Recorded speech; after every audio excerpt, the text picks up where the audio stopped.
also a Meals on Wheels volunteer. I've raced against the sport's biggest personalities, but I've never met more vibrant, amazing people than the seniors served by Meals on Wheels. As a volunteer, you deliver a hot, nutritious meal and a friendly hello to someone just like your mother, grandfather, or next door neighbor. These seniors are inspiring people with incredible stories to share, and they love to see you. The smiles you get back are priceless. Delivering with Meals on Wheels is easy, and you don't have to drive like me for it to be quick. You can volunteer your lunch break once a week or just once a month. With 1 in 6 seniors facing hunger and many more living in isolation, your lunch break can make a real difference. So, America, let's do lunch. Volunteer your lunch break at americaletsdolunch.org. This message brought to you by Meals on Wheels America and the Ad Council. It's the Worldwide Sports Radio Network. Little roller up along first. Behind the fence. It's not up there. Here comes Knight in the next one. See you in Pittsburgh. Can't wait.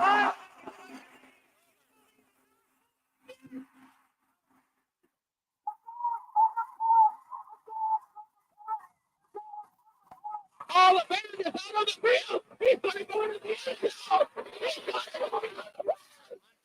Looking, throwing in the end zone.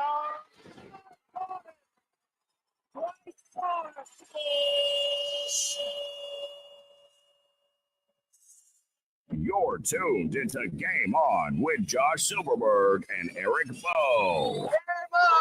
Talking all things sports. It's Game on! Yeah, game on! Game On, right here on the Worldwide Sports Radio Network.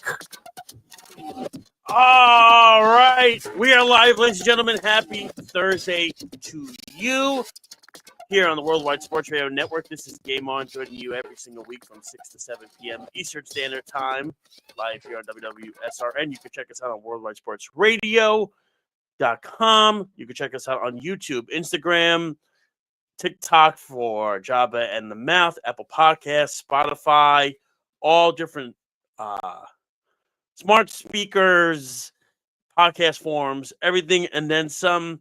Eric Bowe is not here tonight. He had an assignment he had to do late. It was a very last-minute thing. All good things here. He will join us again next week. I am your host, Josh Silverberg, and on the board, and he'll chime in a little bit tonight. Mr. Speedy Petey, how are you, sir? Is Eric really in meetings, or is he in withdrawal over Duke?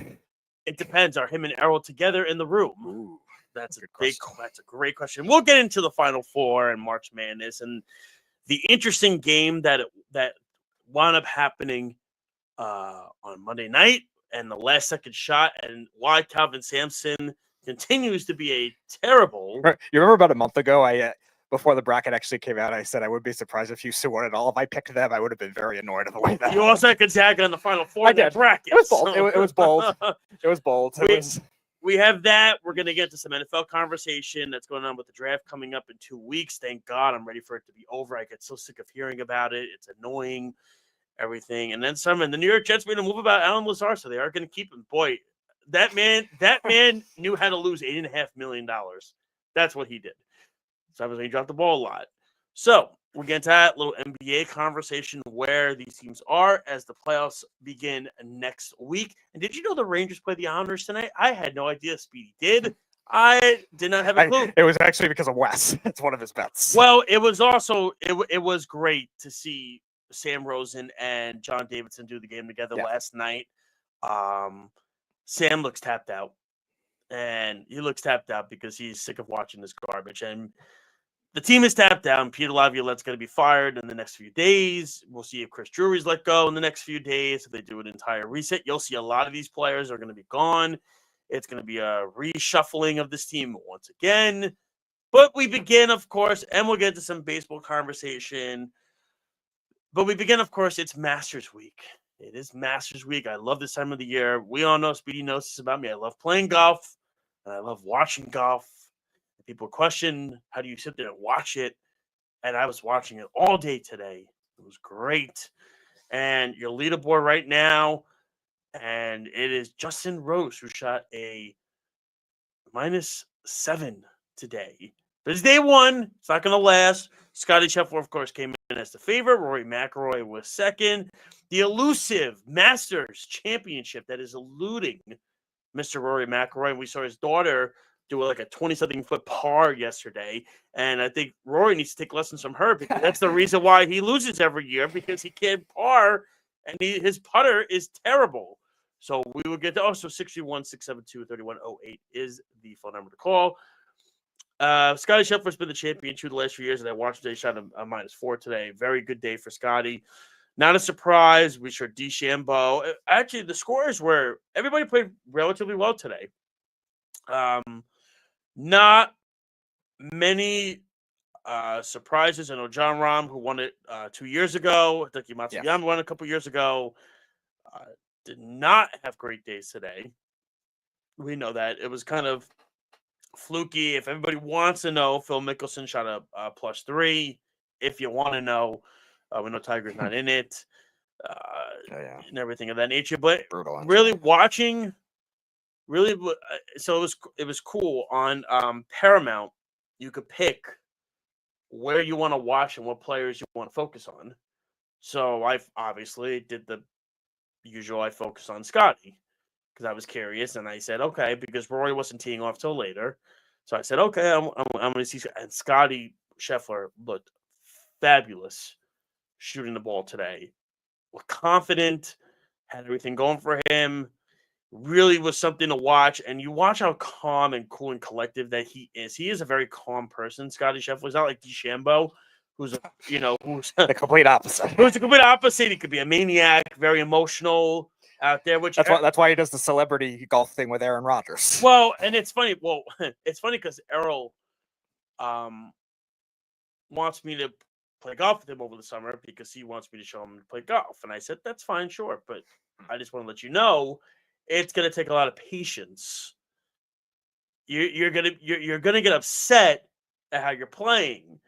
And Errol always says to me on the phone, I'm very competitive. This is how I am. I'm like, dude, listen, dude. I'm like, if you're going to be an angry person playing, you're going to have a miserable time because I play all the time, Speedy. You know that. I always play. Yep. Here's the deal. I still suck at it, but I have fun. My putter is fantastic. It's my tee where I have a struggle with because the thing is I usually do hit the ball straight. The problem is I don't hit it far enough. Good, you could give Rory McIlroy lessons along with his daughter. Dude, I always have when I get, and even my pitch as well is I love doing that as well. Well, when I get to the range with the putter, I feel very confident in myself. Now my friends always tell me, dude, you're taking forever because I'm always measuring it out and everything of that nature. But I mean, it is what it is. But I really do. I watch these players and I say to myself, God, how impressive it is and how much patience goes into playing a sport like this. And it's so funny. Errol will say to me, look, I could get us in the Bethpage Black because, Brittany had something ties there. And I said, she could. We could easily go to Bethpage Black. I would be absolutely miserable there. One, you don't have a golf cart. You got to walk the whole way. That's number one. You got to walk 18 holes, which sucks. That's number one. Number two, my suggestion is always if you're just starting, obviously you want to go to the driving range. I always go to the driving range first to start the year. Always do. I go there twice, and then I'll do like a pitch and putt 9-holer. But that's generally what I'll do. Get myself acclimated. I can't start right away with 18 holes. If I start right away with 18 holes, by the 11th hole, I'm going to be exhausted, and I'm going to say, I'm tired because I don't have the stamina to be able to overcome an 18-hole course when I just started getting back into the swing of things. And the problem is, in the East Coast, you don't really start playing again until the end of May, early June because of the weather. That's the thing. Like, I was like, for me, spring break is next week. It's still going to be like low 60s, high 50s next week, which is not terrible for golf, but it's also not the best golf weather because you also factor in the wind and you're factoring everything else and so on and so forth. So to me, I always, but once I know I could get on the course, I know that's when the summer starts. Like that's when it hits and everything of that nature. So I mean, if Errol wants to learn, fine. He's gonna have to. I'm telling you, He wants to jump right on the 18-holer. And I'm just like, listen, guy, it's not that simple. You know how many years my dad took me to driving ranges and 9-holers at like Christopher Morley Park, where I was, dude? That's all I did when I was younger. Like Caniac Park. I didn't do 18 holes for like 2 years, 3 years. I was doing 9-holers constantly. Now all I ever do is really the 18 holes, except the beginning of the year when I started I'll do like a 9-holer in like Smithtown. I do the half 9 at Smithtown Landing, and then I will finish off with the 18 hole. But listen, golf, it's a fun sport. I always bring, you bring some drinks with you. You bring a couple cigars with you, and you just shoot the, what, and that's it. But in regards to the Masters today and watching, obviously those guys are not doing that because they're trying to win millions of dollars. $20 million prize. That's right. And of course, the whole thing with the live golf, I haven't followed the live. That's just my reality of it. I have not. And there's a lot of guys from the live that are in this tournament and everything like that. Obviously, DeChambeau and all these guys. They're all, I believe, Bubba Watson, if I'm not mistaken, is in live as well. I believe so. But to me, obviously, the two favorites is Scheffler, who's won it twice, and of course Rory, he's won every major except for this one. And the big question is going to be with Rory is, he always has a good first 2 or 3 days. It's the last day where Rory kind of starts to go south for him. It's happened to him for years, especially at the Masters. Now, again, he's won every tournament, including the Ryder Cup and all that stuff. But he has to be able to putt his way. And that is something that has succumbed him for years with Rory. He's not been a very, I would say, what's the word that I'm thinking of? Confident? Not even confident. Somebody who's always a clutch performer. Mm. He's never really been the biggest because when he's down, it's always been the case. A guy that I used to love watching, and he used to always flop at this, but I used to love watching, was Ricky Fowler. Ricky Fowler was always a guy that would be, years ago, finals all the time, top 10, top 15, and then the last day would flop miserably. And you're waiting for that moment where, is this going to be Rory's time? Now, again, Scheffler has also, I believe, won every major except, of course, Ridgewood, New Jersey native, by the way. I'm trying to remember which tournament he has not won. He has, he's only ever won the Masters, Scotty Scheffler, but he's always finishing top 10, the Open, the PGA, the US Open, he's finished second. So he's always top 5 in every finish. He's another one. Yes, he's won the Masters twice, but in the Masters, he's owned it. But it's a matter of, can he win other championships as well? And it's the same thing with Rory, is can he finish it and again put it his way to a victory? We'll have to see. I'm confident. If I had to pick and I had to place a bet, I do think Rory's going to win this one. I think he'll figure it out. I know people are going to say, people have been telling me Scheffler's got it. It's going to be him.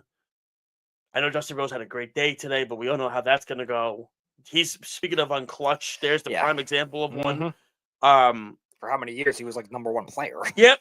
And, and even, like I said, DeChambeau's another one who's an unclutched performer. But people like him because of his exuberance and his attitude on the course. Of course, had a lot of interesting situations that he's been in the past. But we'll see where it goes in regards to how this finishes. Like I said, I love what Paramount's doing. Like, you can watch it on ESPN, and that's great. But the thing also is on who's the one that announces for all CBS? He does the Masters. Jim Nantz. Jim Nantz does it also for Paramount. So it's like, okay, I'd rather listen to that, or would I rather listen to ESPN and do it that way? So I personally, I enjoy today's coverage. I like how Paramount's doing it. I love that it starts early in the morning. They did the tee off to the Masters thing with all these, legends, all these legends were there. They were hitting off and everything. So that was cool to see.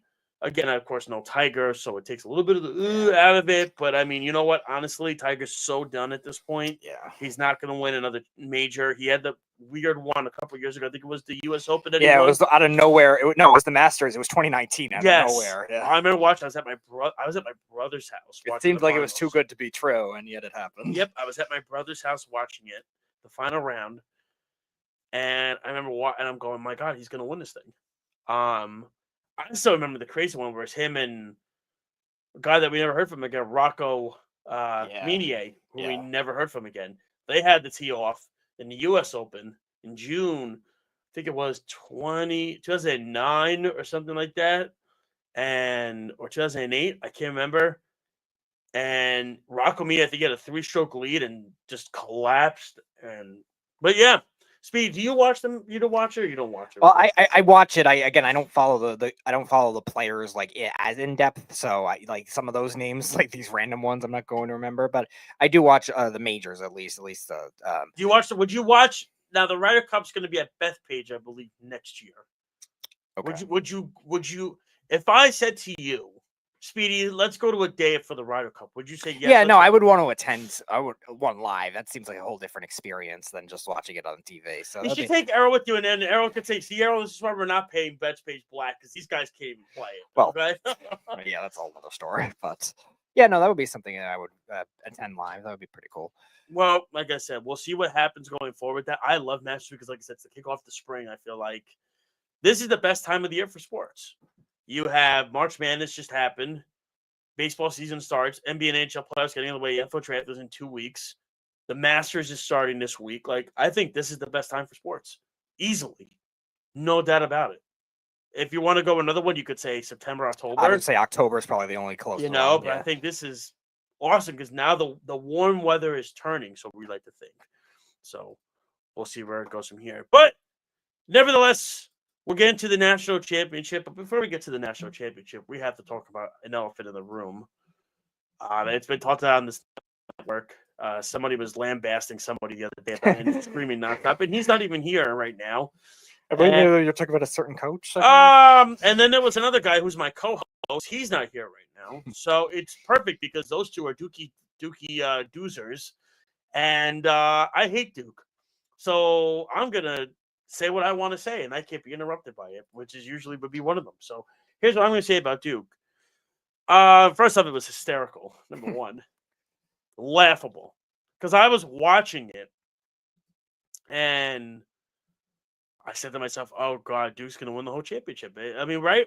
We all said that, and all of a sudden, even with Duke missing, I believe I think they didn't hit a field goal for the last 8 minutes of the game. It was 7.5 minutes in the second half, and then they didn't hit a field goal. I think the last 2 minutes they only hit free throws, and then they missed the free throws. Well, and to me, I'm watching this, and then Houston gets a 3.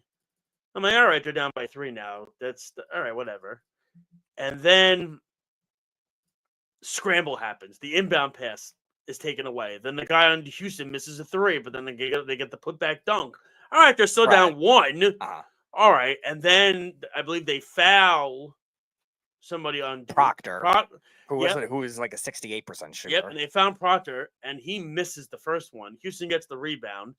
Sampson calls a timeout, and I'm just like, oh my God, this is really going to happen. Duke is actually going to make not even the biggest choke job in college basketball history, but one of the biggest choke jobs in all sports. Mm-hmm. To have a 14-point lead, if I'm not mistaken, right? At the 10-minute mark. Less than that, I think it was 8. 8-minute mark. And then they had with 50 seconds left, a 7-point lead.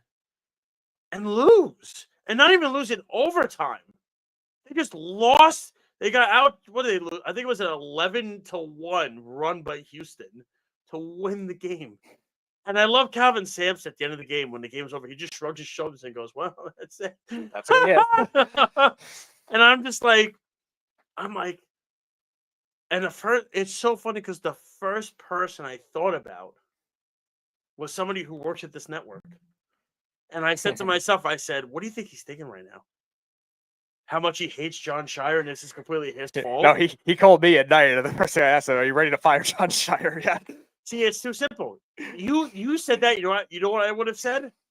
John Shire is the greatest coach to ever live. He's better than Coach K. And it's funny. Now, I heard Errol on Monday say, I don't care. Nobody wants to see Coach K in the stands, right? He said that on Monday, right? Uh-huh. But here's the reality. Now, when the Dallas Cowboys lose a game, Speedy, who's the first person they always show? Jerry Jones. And everybody wants to see his reaction, right? Like him biting. Of course. Of course. You're telling me, like, Errol saying that he didn't want to see Coach K's reaction. I'm like, dude. It was inevitable. Everybody wants to see his reaction. He is Mr. Duke. Of course we want to see that. That's a ratings juggernaut. You want to see, because his hand-picked, right, predecessor flopped. You want to see that. We all want to see Jerry Jones and his reaction when the Cowboys lose a big game. It's funny. It's hysterical. Oh, yeah, when he's de facto GM and yes, thinks he could run a football team. Yes, I wanted to see. When Errol said nobody cares about seeing Coach K's reaction, Speedy, you don't like Duke either that much. Tell me like this. Did you want to see his reaction a little bit? At the game, it's of course you wanted. Listen, did you want to see it? Yes or no? Of course. Of course you did. We all wanted to see it. And then I'm talking to him on the phone on Tuesday, and he goes to me. He goes, "Whoa, how are your Wisconsin Badgers doing?" I'm like, "No. I know." Here's the thing, and I said, "Speedy can attest this. I know Wisconsin stinks, but the reality is Wisconsin doesn't put their no money into the basketball program. They put it into the football program. Mm-hmm. So they're not expected to be a championship team. Your entire college puts their nil money into the basketball program." So, and then he starts getting to Wisconsin, and I said, "This is not about Wisconsin. They lost 2 rounds ago, and it doesn't even matter because all the ones got to the Final Four anyway. This is about Duke." I said, so we're going to have a conversation about Duke, so don't try to get off the subject, okay? Because I thought he was going to bring up that national championship from years ago, which, like, dude, that was like 10 years ago. Come on. Yep. 10-year anniversary. That was their last championship Duke won. Grayson Allen before he became a dirty player. That was that was Duke. That's been, I believe, Duke's last national championship. Oh no, did they win 2017? No, North Carolina won 2017. They've made the Final Four, Duke, 3 years ago. But in Coach K's last year, then North Carolina beat them. Okay, but you think about this. I would say, now, Speedy, you tell me if I'm wrong.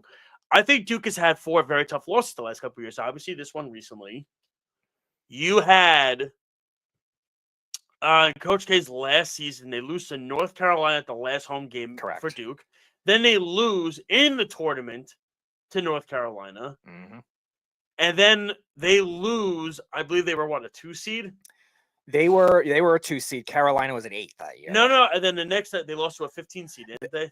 No, that was 15 seed was a while ago. That was 2012 or something like that. Okay. The following year they were a 5, but they were the hottest team in the tournament, so a lot of people were picking them to the Final Four. They got smoked by Tennessee. Yeah, so they've had some, if you think about it, they've had some really, really, really, really tough, and brutal losses. Last year they were a 4 seed. They beat Houston, and then they lose to the 11 seed NC State. That's the one I'm missing. Yes, and losing to NC State is always a wonderful thing for Duke fans. Who's now fired their coach. So let's think about it. They lost to North Carolina to end the season for Coach K's last home game. Then they lose in the tournament. Then they lose to NC State last year. And then they blow a 7-point lead with 50 seconds left and a 14-point lead with 8 minutes to go in the Final Four to a team that are far superior than. Yep. Did I get all that? Yep. And I think they had a year where they missed the tournament. So completely. Well, I'm just, And somehow that's all John Shire's fault. I mean, but it's so interesting, right? Because I'm very curious, how much would Cooper Flagg get as a number 1 overall pick in the draft? What would his contract be? Good question. Because how much would he get at Duke to stay at Duke? With the Boozer brothers coming in. Mm-hmm. Which Arrow can't stop talking about. Because again, they have the number 1 recruiting class in the country coming in. I'm very curious how much his salary is flagged. Because if it's similar to the 1 overall pick, then he Would you? He's All not right, going to so stay. they said He's not going to stay. the You know that. approximate value is a 4-year, $57 million deal. 4-year. How much did he get this year from Duke? Was it $9 million? I don't know if it was that much, but it was something around there. Because if it's close to that, do you think he should just stay at Duke another year? He's not going to. Yeah, it was 4.8. So I can't imagine. So he's not going to. I guess it's different in football because it's similar. With football, it's like a $9 million. Right. The number one pick, like there's a range for it. Then the top 10 gets another higher deal. It's very. I guess with basketball being there's only 2 rounds of the draft, it's not as drastic. And that was the dilemma with Kyler Murray. Does he play baseball? Does he play football? But the football contract's always going to be higher than any minor league baseball contract, as high as his was compared to other minor leaguers. Oh, and the Red Sox blew the lead. Come on. I needed Bueller to get that win. Who blew it? Justin Wilson. Stinker. He maybe still pitches. I wanted the Mets to trade for him like 4 years ago. He was gone, the Mets. I know. But anyway, the point being is this. It was... And I didn't call him that night. I didn't text him. I didn't troll him. I didn't say to him, hey, that was a tough one, pal. But I did say something nice to him on the phone on Tuesday. You know what I said to him? What did you say to him? It's always next year. And he told me to shut up. He told me to shut up. I tried to be positive. But he knew what I was doing. As always, next year, he's trying to elevate John Shire so he doesn't become the next Wisconsin head coach. Listen. Wisconsin got a 4-star recruit coming in. Hey, and they did good in the transfer portal. But this is not Speedy. This is not about Wisconsin. This is about Duke right now. Okay. Neither of them won a national championship. I'm just saying. Yeah, but was Wisconsin expected to? No, I know. Was Duke expected to? I'm kidding. I know.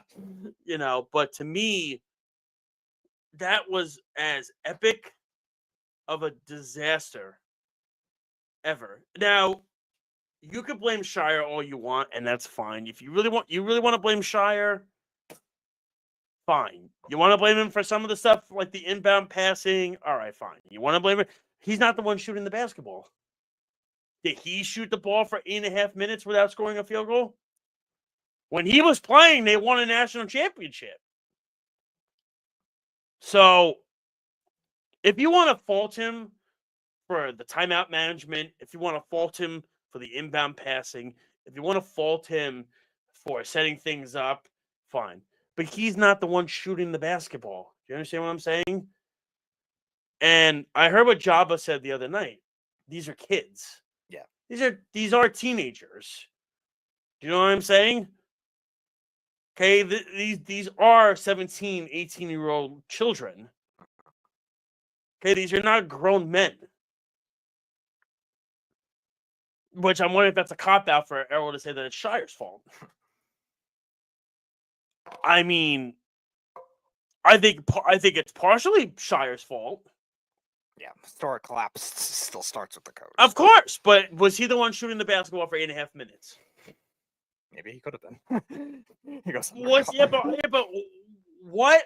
When the kids are out there on the floor, what do you want him to do at that point? What do you want him to do? It's up to them to be able to get the ball in the basket. It's up to them to hit their free throws. Did either one of them do that? No. So then how is that John Shire's fault? I think it's 50-50. Is that fair? Yeah, I would say so. I don't think it's 100. I mean, I'm not going 100% Shire's fault here. We're not doing No. I don't think anyone can blame just on one person. Really? Nobody can do it? Hello? Somebody you work with completely blamed him the other day. Yeah, and another one that you might know. I don't know what his reaction was, but Eric? I texted him right away. Well, of course, he was trolling you all the other weekend with Wisconsin. I texted him right away. He goes, I guess you can't post up those Wikipedia pages anymore in the studio. I said, darn, you're right. But I go 50-50. I'm not going to the point of it's 100% John Shire's fault. The kids have to make a basket. It's that simple. And obviously, if you're a Duke fan, you're disappointed It stinks that this happened. It's not fun because again, you had the expectation of, and as Errol said, it's one of the best recruiting classes Duke's ever had. Oh yeah. And it's going to be even better next year. They have to win a national championship. If they don't next year, then you want to put Shire on the chopping block. Fine. But I just don't. It really still blows my mind that with a 7-point lead with 50 seconds to go, they lose that game. And then Houston does the inevitable. They're up 14 points in their national championship game against Florida, and then they lose, and they don't even get a shot off because the kid did a up and down, Right. and he couldn't touch the ball, and the game's over.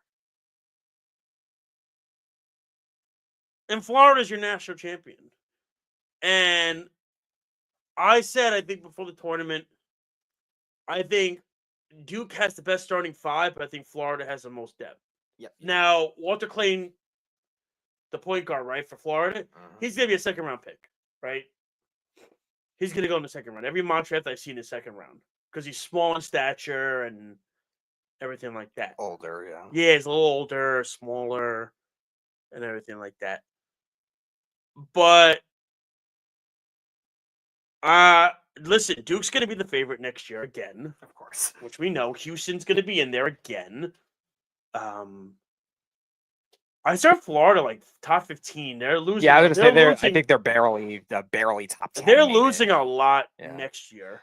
I mean, yeah, they're very active in the transfer portal though, so they could get some stuff back. So I mean, like I said, we'll see what happens. Texas Tech was in there again. The usuals were in there. North Carolina was Texas low. Yeah, they were another one. There's a lot of blown leads this tournament. Yeah. That was the. I mean, yeah, Texas Tech got a lot of pressure off of them because of what happened with Duke. And then you thought Duke was going to get pressure off of them with what happened to Houston in the championship game. No. It made it worse. But be it as it may, I thought the Final Four completely saved this tournament from being irrelevant. Because the tournament sucked. It was not fun. There was no anxiety. I don't think there were any buzzer beaters. There was nothing. No Cinderella stories. There were nothing. No. This tournament had nothing. Yeah, I think the only buzzer beater was Houston over Purdue, but that was like a little before the buzzer. That was a tip in. Yeah, exactly. I mean, other than that, but you know. But speaking of basketball, so we're going to stay with the NBA right now. We have the shocking news the other day that Mike Malone is out as head coach of the Denver Nuggets. 3 games left in the season, and we're getting into the Luka Dallas stuff in a minute. But my reaction to the Mike Malone stuff is quite simple. It's the Kroenke family who they know what they're doing. I mean, they won a Super Bowl with the Rams. They're in charge of my soccer team. We're still trying to win. We're still trying to win a championship. The king of third place or whatever it is. Yeah, we're still trying to win a championship. We're gonna finish second again this year, so it doesn't even matter.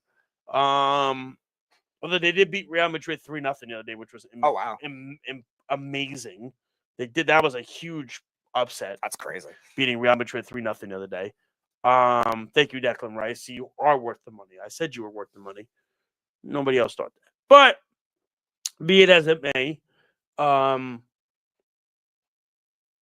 he's won a championship with the Nuggets. So the Kroenke family knows what they're doing, right? They've won championships. But clearly, what's his name? He left. He went. Who was the old GM that won the championship with the Nuggets? Blank on his name. He left, and they brought in a new guy. And clearly, him and Malone did not get along. We know that. So the reality of the situation is this: the Memphis Grizzlies did the same thing. They're firing their coach. It was actually Booth was there when they won the championship, but the guy that drafted Jokic and a lot of that core was Tim Connolly. Okay, he left, I believe. Yeah, he was 2020. He was gone. So my question is, with the Grizzlies coach gone, Malone gone, is any coach safe now? I guess not. Like, I mean, literally, like Tom Thibodeau signed an extension with the Knicks, but it's like a 2-year extension. Like, is he really safe if they're losing the if they lose in the second round, is he safe? Like if Johnny Bryant is there for the taking, like would you take Johnny Bryant over Tibbs? I don't hate it. I thought it was so funny. Everybody was so upset when Harnstein left, and I said I think the biggest loss is Johnny Bryant going to Cleveland because he was Tibbs' number 2 guy. He ran the defense, and you could clearly see the defense is taking a step back this year. And you look at the playoff picture right now. For the Eastern Conference, the Cavs are 1, Celtics are 2, Knicks are 3. They would play the Pistons, who are 6, who they play tonight, and the Knicks are benching everybody tonight. Anunoby, Hart, and Robinson are all benched tonight for like makeup injuries. Pacers, Bucks 4-5, and then in the play-in you have the Magic and the Hawks 7-8, and the Bulls and the Heat 9-10. And then the Western Conference, the Thunder 1, the Rockets 2, Lakers, Grizzlies 3-6, Nuggets, Clippers 4-5. And then it gets dicey because all those teams like 3 through 7 is like really like actually 8 too. Minnesota's not far behind either. That's what I'm saying. Yeah, that's what I'm saying. Oh yeah, true. I didn't think about that. Yeah, Minnesota's only half game back of the Warriors. And then you have the Warriors, Timberwolves, and then you have the Kings, Mavericks, who stink. Yeah. So inevitably, why the NBA always has too many playoff teams. Well, my thought process is when I look at this whole situation, is people say to me, "What's the best situation for certain teams?" Now the Knicks gave it a good try against the Celtics the other night. Give it a good, the old, didn't suck against the top 3 teams in the NBA. Yeah, what do they call it? The old college try, as they say. So they didn't do terrible. The old Nova Knicks try. Yeah, I mean, if I'm the Knicks, I'd be fine going to 4th and play Milwaukee in the first round, and then play Cleveland in the second round. Yeah, I don't hate it. I'd rather that. But why do you think they're like really? Do you think Hart and Anunoby need to be benched tonight? Definitely a little suspicious. Yeah, exactly. And by the way, and I said this was going to happen, DeLon Wright is one of the reasons the Knicks stayed afloat at the 3 seed when Jalen Brunson was injured. Has DeLon Wright played at all since everybody's been back? I don't think so. No, and they were 4-1 with a plus. He was a 4-1 with a plus 17 player. And he hasn't played. They have campaign in front of him. Gross. No respect for the guy. Maybe campaign's getting NIL money. No, I don't know. But, like, he's so bad. Like, Shamet I actually like. Because Shamet, when he gets hot, his defense has gotten better too, Landry Shamet. Yeah, I was going to say, he's coming around a little bit from where he was. Payne is just he's annoying because he just doesn't play defense. And he just chucks up the worst shots possible. So I think you're now seeing the Knicks fully healthy though. I like to see DeLon Wright play more. I'd like to see Tyler Kolek play more. Yes. It's not gonna happen because Tibbs doesn't allow it. Just like the other coach in New York in the Garden is scratching Gabe Perreault for no freaking reason. So to me, how I view the whole situation is I think if the Knicks lose tonight, get the 4 seed, go play the Bucks, and then you get Cleveland. That's what I would do. Now we'll get to the Luka Mavs thing last night, and I watched it. Did anyone get thrown out of the game? I watched it. Yeah, that was ridiculous. That's why NBA referees are the worst. Next to umpires. NFL, all referees are horrible. The NFL just fired 4 of them. There was a meme. Are the Chiefs going to honor them next year? Oh, well, yeah. In regards to where everything is with the Luka Mavs thing, it is going to go down as one of the worst moves in sports history. Yeah. Because here's the thing. They've lost millions of dollars in endorsements. I believe they said 65% of fans already have not renewed their season tickets for next year. Sounds about right. And they're chanting "Fire Nico" last night. Luka has one of his greatest games in the history of the NBA for himself. His revenge game was, once he was crying during the video tribute, he was going to crush them. Oh, yeah. And I'm watching this game, and I'm sitting there, and I'm going, I just don't know what the Mavs were trying to accomplish doing this move. That's number one. Number two, if you were really going to trade Luka, why didn't you shop him around to other teams and see what they were offering? Why did you only give it to the Lakers? And Pelinka thought it was a prank when it happened. What does that tell you? And they showed Mark Cuban last night, who's not listen, if Mark Cuban was still full owner, he wouldn't have traded Luka. We know that. Of course. They showed him last night with his hand over his head, shaking his head no in disgust. And I looked at it last night and I said the Mavs are getting what they deserve. They're getting pummeled by their former superstar, who was one of the better players in the league, who took them to an NBA Finals last year. And they found as bad of excuses as you could find to trade the guy for scraps. Because let's call it like this. Anthony Davis is still a very good player. He's nowhere near the value of what Luka Doncic is. The Lakers are dangerous now. Of course. Like, people don't understand how good the Lakers have played since they got Luka. Yeah, and the biggest threat in the playoffs that's beaten them the last 2 years just fired their coach. Yeah, exactly. Yeah. And also let's look at the experience. How many championships has LeBron won? Mm-hmm. How many times has now Luka been to the NBA Finals? And like he's the leading scorer in the playoffs of non-active players. So those two guys alone are going to be scary good in the postseason. I don't think anybody now. People keep saying to me, "Well, who's beating OKC?" Well, we thought that last year too, right? Who's beating OKC? And they laid a dud against Minnesota, and no. My thought process with this whole situation is the Mavericks got, and I watched it last night, not from start to end, but I watched it from the beginning with tribute and everything like that, and I sat there and I'm saying, God, the Mavericks are getting what they exactly deserve. Because they had the fans selling Laker Lucas shirts outside the stadium, fire Nico signs all over the place, cheering for Luka the whole night. And I said to myself, what was the expectation with the Lakers and with the Mavericks with this? You lost millions of dollars in endorsement deals for teams now. You lost 65% of your revenue with season tickets. Nobody's coming to your games now. You're barely in the play-in.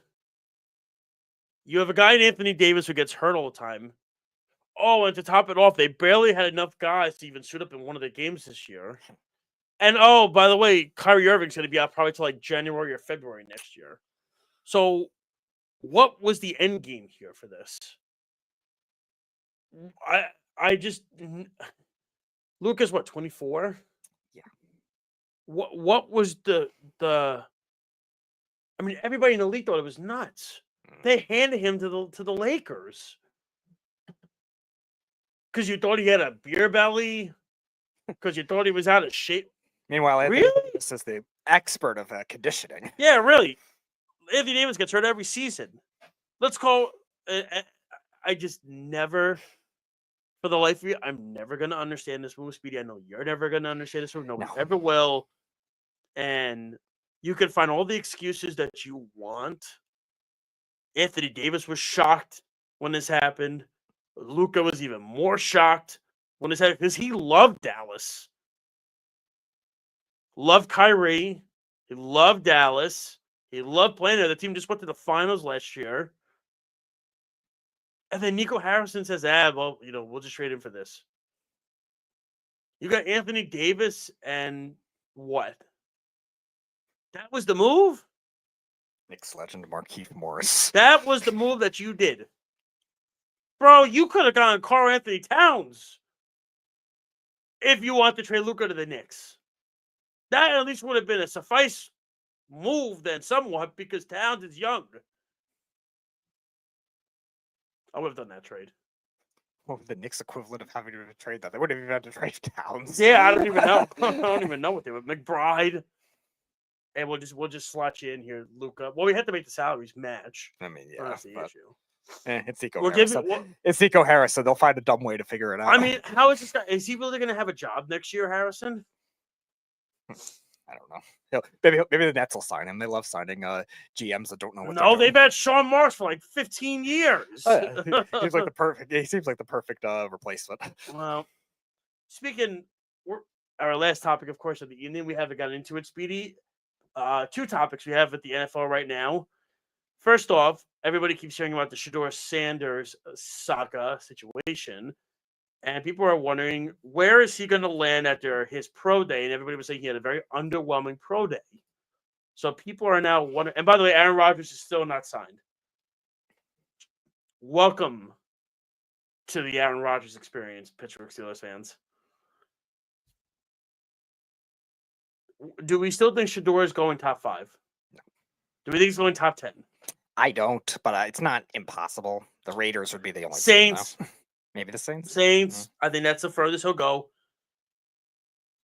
I'm tired of talking about this NFL draft nonsense, so I'm going to keep it short and sweet because we'll get into it more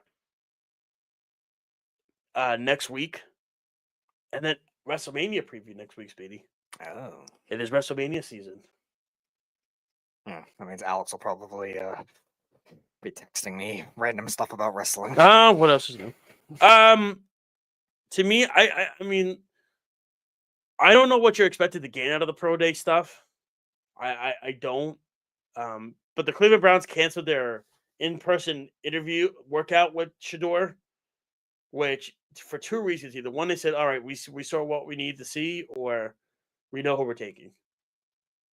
Or 3 of the Browns, so we still don't know. Oh, I'm sorry, not it was the Titans. Sorry, the Titans canceled it. Yeah.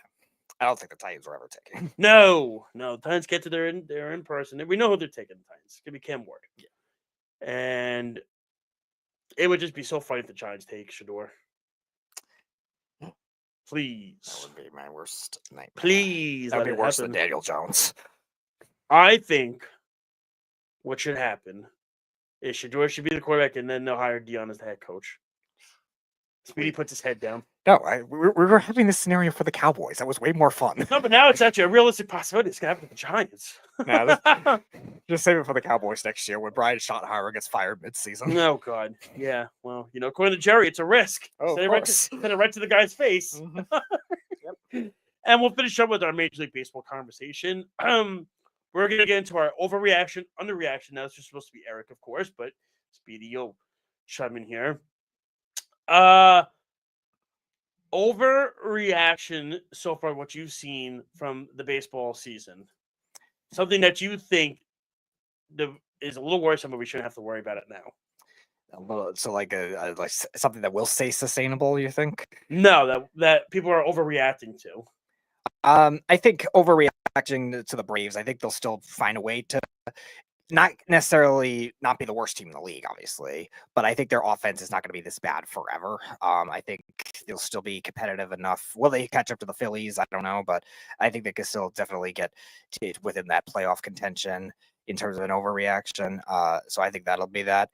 Something that does seem more like it will. This would be your underreaction. What is something that we should worry about? Something we should worry about.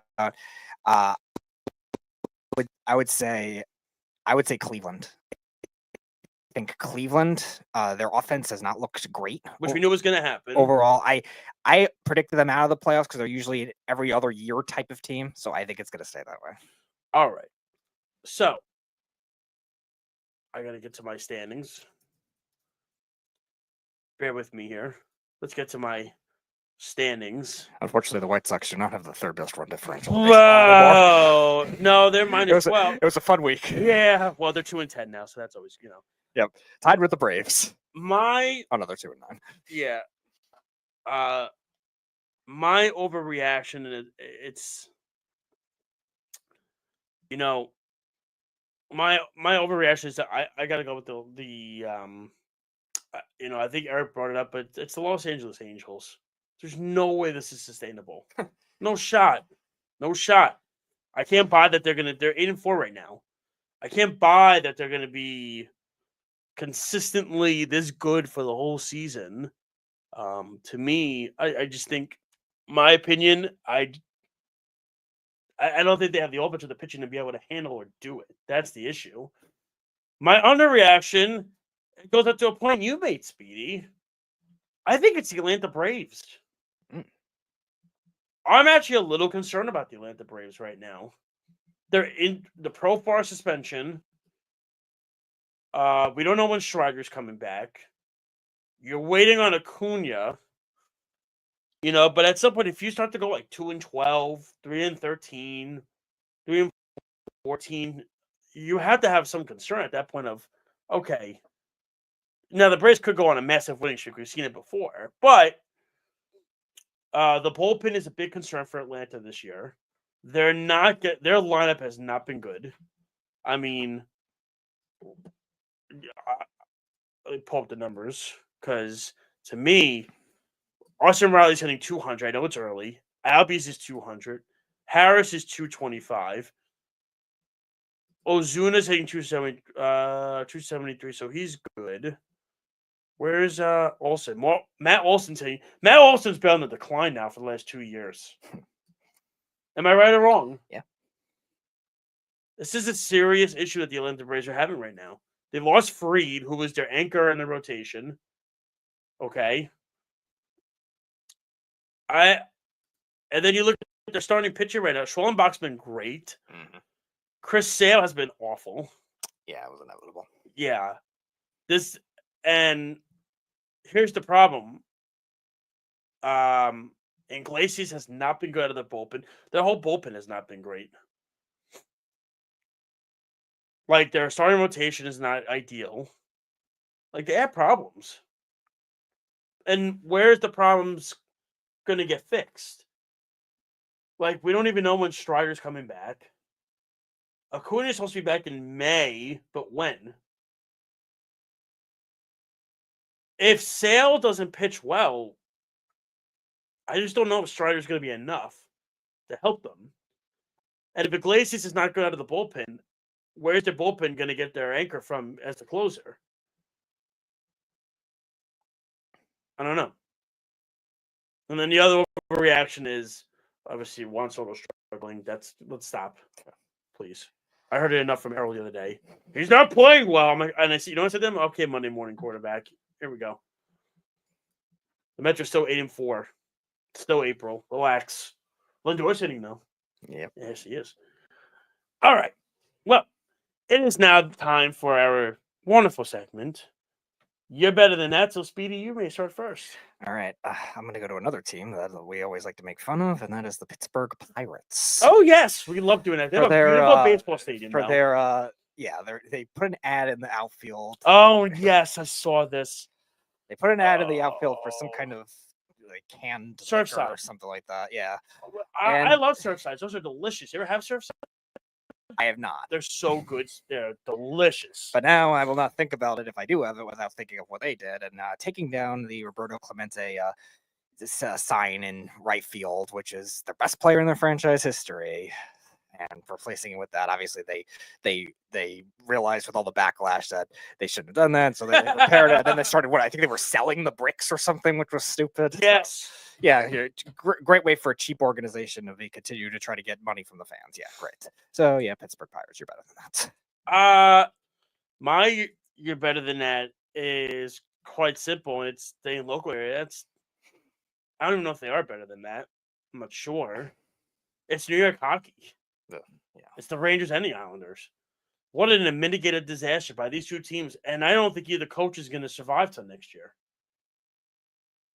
I mean, maybe Waugh comes back next year, but Laviolette's going to be gone. He's scratching Perreault, the number one prospect, for no reason. And this is why guys don't get developed right. The Rangers need,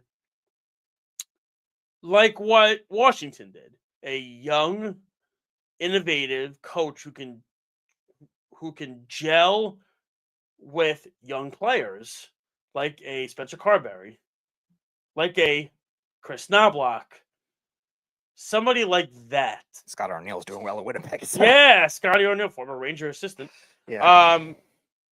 They need a guy that can really gel well with young players, and maybe they need to hire a younger coach. Don't go the college route. Maybe they need to hire an assistant coach. Could be something like that. I listen. I love Laviolette. I don't think this is all on him. I think the players quit on him personally.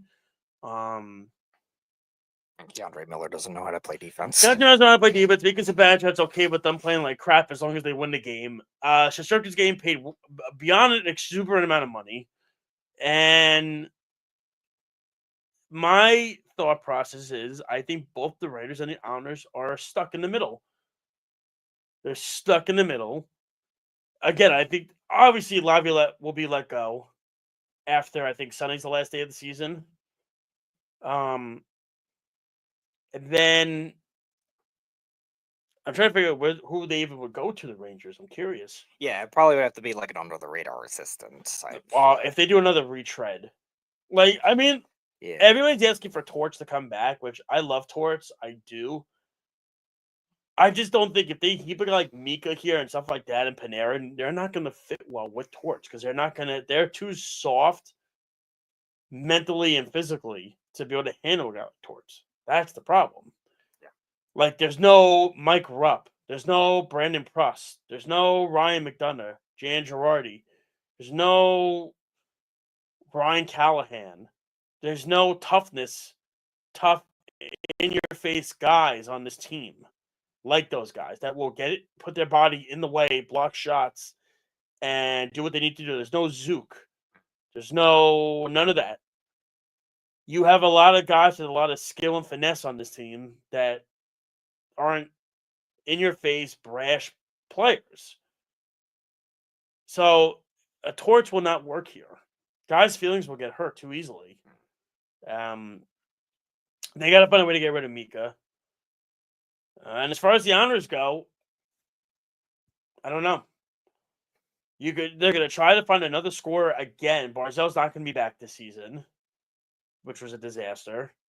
But to me, New York hockey, I mean, the Devils are surviving because the Sabres have the longest playoff drought in NHL history in the NHL right now. And they're not going to make the playoffs again. So the Devils are surviving. So they're going to get in, but they're not going to go anywhere because their best player is out for the season, Jack Hughes. So New York hockey, you're better than that, we think, but I don't even know anymore. Check all of our great shows here on the Worldwide Sports Radio Network, such as Jabba in the Mouth every Tuesday and Thursday. Right, Speedy?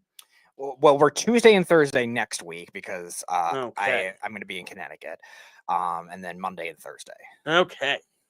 After that. Wait, so are you going to be in Connecticut next Thursday? No.